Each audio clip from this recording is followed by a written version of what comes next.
السلام علیکم ګرانو دوستانو، نن به زه تاسو ته د کرکټ په هکله باندې یو څو تازه او ډېر مهم خبرونه درکړم. خاص کر زه به تاسو ته وایم چې اصغر افغان د افغانستان کرکټ بورډ له طرف نه د افغانستان ملي ټیم نه رخصت شوی ده.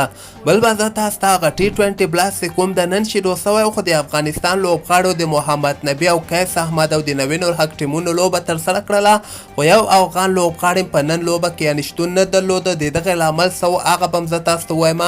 او دغه بل خبر به زه تاسو ته د پاکستان سوپر لیګ په هکله باندې یو خبر درکړم چې دغه کال 2022 کې چې کوم پاکستان سوپر لیګ ترسره کیږي دغه به کله او چیرته ترسره کیږي د پاکستان کرکټ بورډ له طرف نه یو خبر راغلی ده. کوم ملګری په چینل کې نوي راځي ټول نه مخکې خو دغه چینل در سره سبسکرایب کړئ. نو راځم اول زه تاسو ته وایم چې د افغانستان کرکټ بورډ چې کوم د اصغر افغان د افغانستان ملي ټیم نه رخصت کړی ده. که تاسو ته یاد سي اصغر افغان خو له کپټنسي نه خواکه، خو اوس اصغر افغان او د افغانستان کرکټ بورډ دواړه په ضد کې راغلي دي. اصغر افغان نوم چې کوم ده هغه 14 لوبغاړو کې د اصغر افغان نوم هم نه او بل دغه یو ټیسټ بعضې لوبغاړو نه اخیستل سوي ول چې په دغه کې هغه پخواني ټول لوبغاړي لکه ګلبدین نایب، سمیع الله شینواری، شاپور زدران، دولت زدران، حامد حسن، دغه ټول لوبغاړي شهزاد محمدي دغه ور کې ناکام سوي دي. خو بل طرف ته بعضې ځوان لوبغاړي په دغه یو ټیسټ کې کامیابه سوي دي. خو د اصغر افغان او د افغانستان کرکټ بورډ منځ کې ډېر سخت اختلافات یعنې روان دي. او بل طرف ته اصغر افغان دغه کوشش کوي چې د افغانستان کرکټ بورډ دغه چیرمن چې کوم ده فرحان یوسفزی او وایس چیرمن حامد شینواری دغه له دندې نه خوا کې خو بل طرف ته د افغانستان کرکټ بورډ چې کوم ده اصغر افغان له ملي ټیم نه یعنې رخصت کړی ده. د نه علاوه به زه تاسو ته وایم چې نن په T20 بلاست کې د محمد نبي، نوین الحق او همدغسې قیس احمد دوی ټیم لوبې ترسره شولې، خو دغه لوبغاړو ولکې لوبې ترسره نه کړې.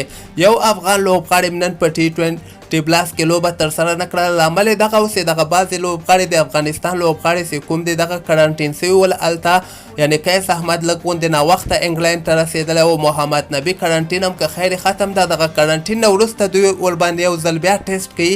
هغه ټیسټ که چېرته نیګټیو راسي نو بیا دوی ته اجازه ورکوي چې د خپل ټیمونو سره یو ځای سي.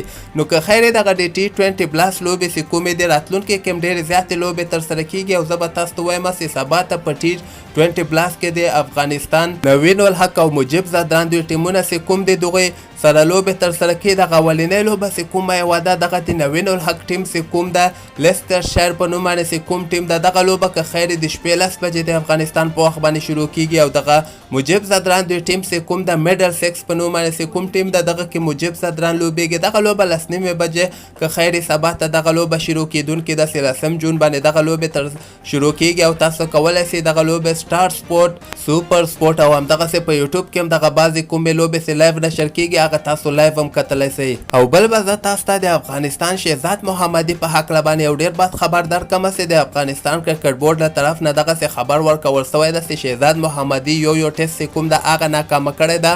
او شهزاد ته د افغانستان په شروریزه لوبه کې یعنې موږ شهزاد ته ضرورت نه لرو او شهزاد یعنې ټیسټ هم نه ده کامیابه کړی.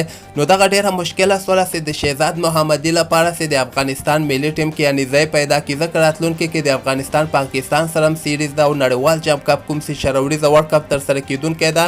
افغانستان کرکټ بورډ خو دغه خبره کوي چې موږ به شروریزه ورلډ کپ کې ټول فټنس یعنې فټ لوبغاړي به موږ اخلو. او دغه زاړه لوبغاړي لکه اصغر افغان، شهزاد محمدي، سمیع الله شینواری، دولت زدران دغه لوبغاړو ته وایي د افغانستان ملي ټیم کې امکان نه لري چې ځای ورکړو.